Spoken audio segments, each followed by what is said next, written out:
Standing right in front of you is Audrey Kuzyindiwana. I am from Zimbabwe, just in case you want to know that my topic of today is about safe spaces. Today's youth or generation is a lost cause.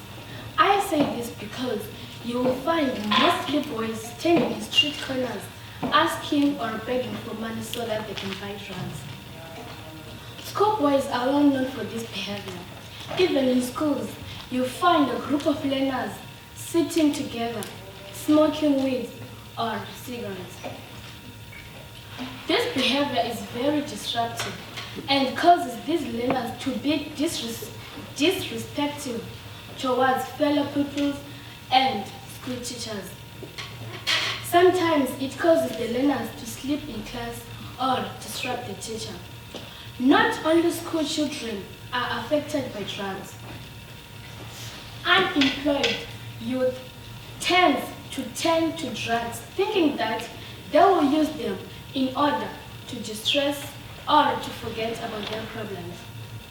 You will find that the youth tends to think that drugs will help them to forget their problems. I admit, drugs may help you to forget about your problems, but only last for a short time. And then the problems are back again. You need to find a solution so that you can be able to solve your problems. You can't use drugs to escape your problems because drugs will do no good but harm. People end up committing crimes so that they can get money to buy drugs or something that will make them feel like they are in another world. Today's youth need to be more educated about how drugs can harm our community. People end up being scared to walk around with their cars because they might get hijacked and they get killed.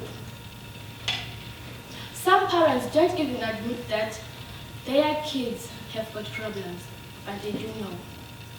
People of the community need to come up with something to help their kids because they will end up in jail and will not be able to continue their family legacy. This new generation needs to do something with their lives.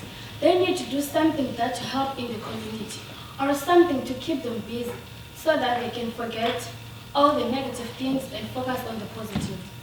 I, for one, have joined judo and that keeps me busy. Forget about the bad things that happen around me. I have learned that I need to respect myself first before I can show it to anyone else. I need to stay focused all the time. My behavior has changed ever since I joined judo. I can now see the difference between good and bad. I thank you all for listening.